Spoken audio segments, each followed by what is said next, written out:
Good morning, everybody, and welcome back to your Lunch Break Live. My name's Ivana if you're new here. If you're not, thank you for coming back. Today is July the 1st. It is Thursday, and while school is out for summer, one of our top stories this week has been about school, about one city school system in particular, the Mountain Brook City Schools. Today, I am joined by our own Alabama Education Lab reporter, Rebecca Griesbach. Rebecca wrote a story earlier this week about how schools in Mountain Brook, which is kind of a suburb right outside of Birmingham, how they are pushing back against some anti-bias and some diversity training being taught in their schools and to their educators. So that story got a lot of people talking. We've gotten a lot of people asking us questions about it. So I thought it would be a perfect time to jump on here and explain with Rebecca, who reported this story out. So Rebecca, I am so glad that you're joining us here today. I know that we're a little fuzzy on a Wi-Fi connection here, but that's fine. I think we can hear you fine.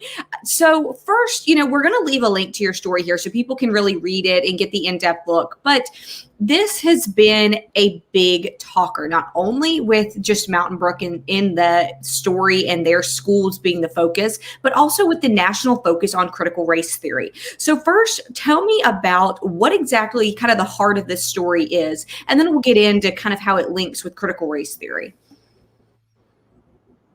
Mm-hmm. So I think the heart of the story is it's not so much about any kind of programming involving critical race theory. First of all, there are no schools that we know of in Alabama that actually teach critical race theory. It's an academic framework that's taught in like grad school, law school. It wouldn't really make sense, according to a lot of folks that we've talked to, experts that we've talked to even teach it in grade school or even high school. But it often gets invoked in these conversations about equity, diversity, and lately, kind of across the country, there have been, small groups of parents that have, gone to school board meetings, et cetera, to raise concerns about diversity training or their current kind of diversity curriculum or programming, and kind of like using that language of critical race theory and conflating them. And so that's sort of what happened in Mountain Brook over a series of school board meetings, city council meetings over the past month. Really sort of, the timing is interesting because Mountain Brook has been instituting diversity programming for at least a year and has had this as a goal for 4 years. But just now, this kind of sudden backlash is happening kind of around the whole national, outrage about so-called critical race theory in schools. Mm-hmm. Well, something, I'm glad you brought that up because this is not necessarily a new starting today kind of thing. This is, as you said, in Mountain Brook has been going on for quite a while, but something that, I think will kind of shed a little bit of light, a little bit of clarity on people who maybe don't have a child in the Mountain Brook school system or who maybe don't have a child in public school system at all at the moment. And that is that kind of the heart of this story is that there were anti-bias and diversity training programs going on in the schools for the educators. It was not critical race theory, as you said. It is not something that was being taught necessarily directly to the students. It was a way for the staffers and the teachers to be able to handle these conversations. That had been going on. Parents over the last couple of weeks decided to stand up and say, we don't want this to be taught in our schools. Ultimately, those parents, I guess, won the argument. You can say they had a petition and a contract that the school had with the Anti-Defamation League, the ADL, as we might say back and forth in this conversation, but that's what it stands for, was actually kind of called off. The Anti-Defamation League, the school said, look, we don't need you. We can do it ourselves. Our parents do not want you involved. So one thing we should note too, before we get any further, is Mountain Brook is the state's wealthiest suburb. It is one of the whitest suburbs in the state. Again, the wealthiest. And that is something too, a lot of people point to and say, look, they could probably use some more of this anti-bias training, some of this diversity training. So Rebecca, what did parents say was the problem with this diversity and anti-bias training? So a lot of it was, I do want to kind of clarify that a lot of it was concern about the transparency with the school board, and not, concern that the school board was not being upfront about what exactly they were teaching, what exactly they were training. And from my understanding, there was some understanding that the parents weren't going to be able to see what was being trained. And that was also kind of an effort to protect teachers and not put them kind of on the spot and make them feel like they were being these sort of trainings can be sort of sensitive, I think, but from what I understand, the ADL didn't want to put their trainers kind of on the spot and highlight them for parents to see. Well, and to be fair, most training for most professions, including teachers, are typically not made public. Right. Just to be fair, it's not just this diversity anti-bias training from ADL. It is a lot of trainings are not if we can call it transparent, but are not open to the public. They're open to the people who qualify to take that seminar, that program, et cetera. Right. And I think also, there's a pretty clear timeline provided by the school district that shows this is when the diversity committee was formed, and this is when they started partnering with the ADL. You see mentions to the ADL as early as last year, as early as December of last year. And so those kind of comments, I take them with a grain of salt, but also it does beg questions about how exactly should diversity work be done, especially in a district that hadn't been doing this before, and in a district that might not have expertise, among its leaders, and exactly how to, basically prepare for something like this, prepare for outrage that, could be predictable, in a community that isn't diverse. So. Right. And I'm glad you said that, because I want to remind people, especially people just jumping on here, is that this is again, not critical race theory. I know that seems kind of a hot topic at the moment. This is an anti-bias and diversity training that was being offered to educators in the school system under a program that you mentioned in your story. It's called No Place for Hate. And it's a training that had been offered for about, at least mentioned up to a year ago in documents that you obtained there from the school and from the school board meetings. It has now been ended. The parents in the Mountain Brook City School District were not happy with it. It has been ended. Again, Mountain Brook is the wealthiest suburb of the state, one of the whitest suburbs in the state. We have somebody asking, what's the demographic makeup of the schools? So Rebecca, I'm not sure if you know that off the top of your head, but that's a good question to ask there. And also, again, it just, you make a comment in your story that I think is interesting, and I'm looking for it right now. I don't think that I had it completely written down, but people had said in the meetings about this, that it might discourage people, families of color, families of other religions and other ethnic groups coming to Mountain Brook, because if educators are not trained in how to talk about sensitive subjects like that, they don't want their kids there. Mm-hmm. Yeah. I mean, I heard a lot of comments from sort of parents who have been working in grassroots organizations that have also cropped up over the past few years to really, help with diversity in the schools and start these kind of conversations among students. That look, we love Mountain Brook, we love living here, there was also concern that the story itself would, deter people from coming. I mean, they still wanted their voices heard, obviously, and they still wanted to raise light to this issue, but there was a very real concern that Mountain Brook has consistently been in sort of a bad light, especially in regards to its history with segregation and its history with race issues. And you're making it worse. So yeah, I mean, I think that was a really, really like powerful point that kept getting raised up, and I heard it at the meeting too, from folks sort of like, I don't want to both sides it, but like, sort of folks who were, in support of having more diversity training, in support of having the ADL do that training as well. Saying like, look, like I've lived here all my life as well, and like we need this, and like anti-Semitism is real, racism is real, we need this here, and this actually makes our community better. It doesn't make it. Our the editor of our Alabama Education Lab has answered our question here that we were just talking about, saying but the students in the Mountain Brook school system are about 96% white, 3% Asian, and 1% Black, according to state numbers there. Tommy had a good question. He asked about minority teacher breakdown in the school system. I'm sure our Alabama Education Lab editor, who is here and again providing those demographics, she might be able to look that up. I'm not sure how those records are kept, but that's a good question. And speaking of that, about those educators who were getting the training, according to your story, Rebecca, you say at least 500 educators had attended that No Place for Hate training. And that, as you said, kind of resembles a workshop more than it does a seminar. And that was those numbers were of mid-June. There were more plans for the summer.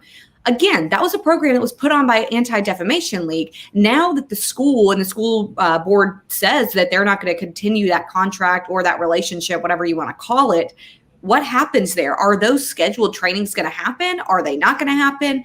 Is the information that was learned in that No Place for Hate training going to be applicable? Is that going to be able to be used? Yeah, that's a very good question. It's one that I've been trying to get answered. So, I mean, as of the date of that meeting, actually, also might be sort of a kind of transparency issue, but there actually was no termination contract, but the board just told me a couple days ago that they do not plan to continue with ADL for those remaining 2 or 3 trainings, and that they're going to look to other providers. I'm not sure what those other providers are, but also, I think it's worth noting that these trainings aren't really it's not like you learn material or a certain kind of curriculum in these trainings. They're more kind of like participatory workshops where you kind of learn what like allyship is, and you learn what, maybe like how to address a microaggression or something like that in the classroom. Not a whole lot of it is really like, there isn't anything super unique that you can like implement in a classroom. It's just sort of like, if you sort of attended some kind of diversity training in college or something where, you're asked to, talk about your own experience or something like that. That is my impression of like how these trainings are going on.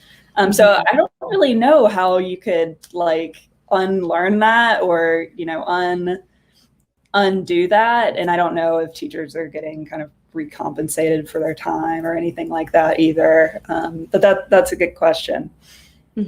Now, it's something that we've got several people, Stephanie and Sonia, just to name a few, who are asking. It's a great question. It's about the parents. Ultimately, the parents were the ones who made this decision. The parents voicing their complaints about the training are the people who got the training to stop. So the parents are the ones who really have stood up here. So let's talk about parents' concerns on both of sides of the coin here. So Rebecca, you've been at these meetings and you have talked to some of these parents and the educators. So let's talk about parents' concerns about the training and those parents who don't want the training to continue, who wanted the partnership with ADL to be terminated. Let's talk about their concerns first, and then we'll get to the other side of those parents.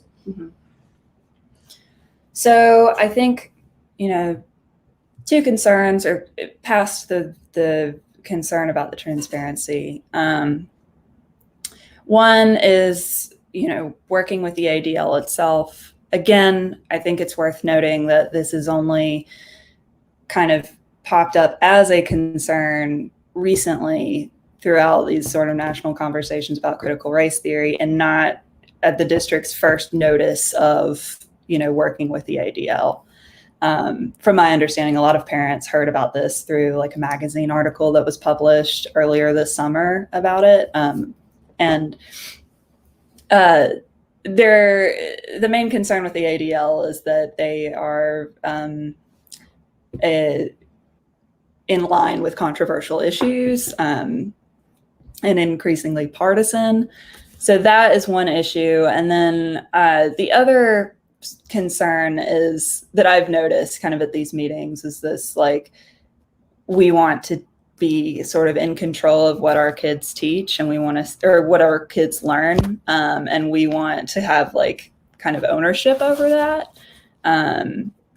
So I would say sort of this, like, you know, separation between like what kids learn at school and what they learn at home was like a huge kind of thing that I kept hearing. So is it fair to say that the parents who were against this training are not necessarily against diversity training? They are more critical of training provided by ADL specifically, and also because they do not know exactly the things that are being taught in that training. Is that fair? I think that's fair to say. Yeah. Okay, so that's one side of the coin, right? The people who didn't want this training, again, because they did not agree that it was provided by ADL, and also because they did not have that transparency that they were seeking. So let's go on the other side. Maybe it is a minority, but there are parents who said, we do want this training. We don't agree with those of you who want to do away with it. We think it's a great idea. So what did those parents say? And what was their reaction to having this training abruptly ended by the majority maybe of parents who were against it? I think for that, I mean, it was, the ADL was sort of the perfect organization to address anti-Semitism in the school system. And a lot of this started back in May of 2020, when a video surfaced of a student with a swastika drawn on his back. And that right after that, the district had said that they're going to start making changes. And that's when they announced that they were partnering with the ADL, but also other local organizations like the Birmingham Civil Rights Institute. And I mean, largely that's what I heard at the meeting. And from talking to folks too, is like, I don't understand the controversy around the ADL specifically. Some folks were saying that, if it wasn't the ADL, it'd be something else. The ADL is sort of like a boogeyman in this case, but what better sort of organization to combat anti-Semitism, which seems to be a specific kind of problem facing Mountain Brook, than the ADL. And also the No Place for Hate programming had been like around since the 80s, or the ADL had been around since the 80s, and this No Place for Hate programming had been around for a while and had been in hundreds, thousands of schools throughout the country, including a lot in Alabama too. So, and that's a good point to note. You had the exact number that I was trying to pull up in your story. I think you said even 42 schools in Huntsville in the North Alabama region use this exact same training. There has not been the same outcry that it has received in Mountain Brook, and other thousands of schools use that training across the country. Has not been a problem for them. And again, kind of on that side of the parents who were saying, look, we still want this training. Somebody makes a good point of saying, look, nobody cared when it was first announced 2019, 2020. Parents didn't seem to have a problem with it. Now you bring up the controversy nationally surrounding critical race theory, which is a very different ball game at this point. It is not the same sport right now, but people are so sensitive to that. They look at anti-bias training, they look at diversity training, and they get more interested in it. Yeah. Something interesting also that somebody brought up, and I'd love to hear your thought on this, Rebecca, is Sonia says this could open up the possibility of parents questioning any type of professional development offered to teachers. I know we said a minute ago that some of the parents who were really against this training were upset that it was not, as they called, transparent. They couldn't see what was in it. But as we mentioned earlier, professional development is often not open and not clear to people who are not in that professional development field, in that professional development seminar. So I'd love to hear your thoughts on that.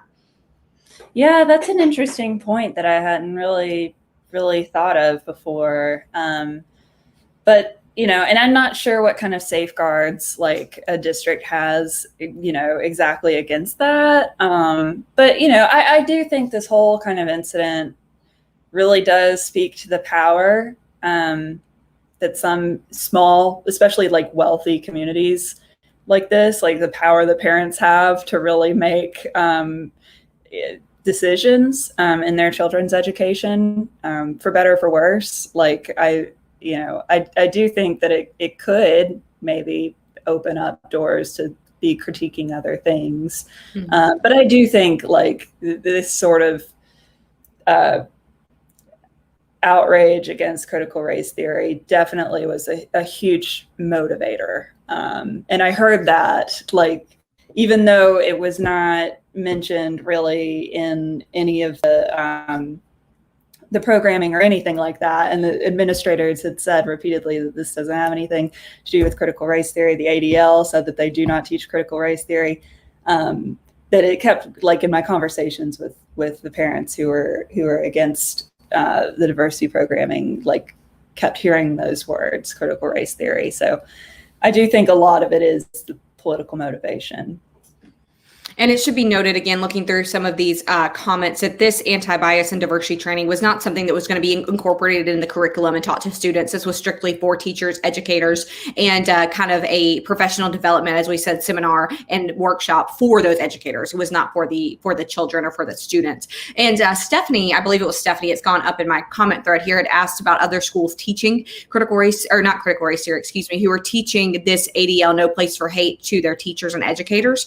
And again, that is being taught in, according to our story here from the ADL, they had said that 42 schools in the Huntsville area are using this No Place for Hate programming. And it's also used by other hundreds of schools across the country. Again, several here, dozens, I can say, in Alabama, and 42 in the Huntsville area. Mm-hmm. We, again, our editor for the Education Lab has put in a list here of schools in the southeast part of the country who do use this programming. So, Rebecca, I know this is a very heated discussion. I know that you've heard a lot about your reporting this week. We have as well here at AL.com. And I just wanted to tell you, thank you for coming and kind of explaining both sides of the situation here for people, like I said, who maybe don't have a child in that school district, but are interested in knowing what's going on. Thank you. Thank you for having me. It's good to talk about it. So, well, we know that we will have you back, Rebecca. Summer is a time when many people don't think about school. They think about school being out, but it's actually a time where a lot of decisions are made about schools, about what's going to happen in schools coming up. So, Rebecca, thank you so much for your insight here. Everybody watching, thank you for participating. You have any questions, etc., feel free to email Rebecca or myself. I will put those in the comments so you can have that information. And other than that, thank you so much for watching, and we will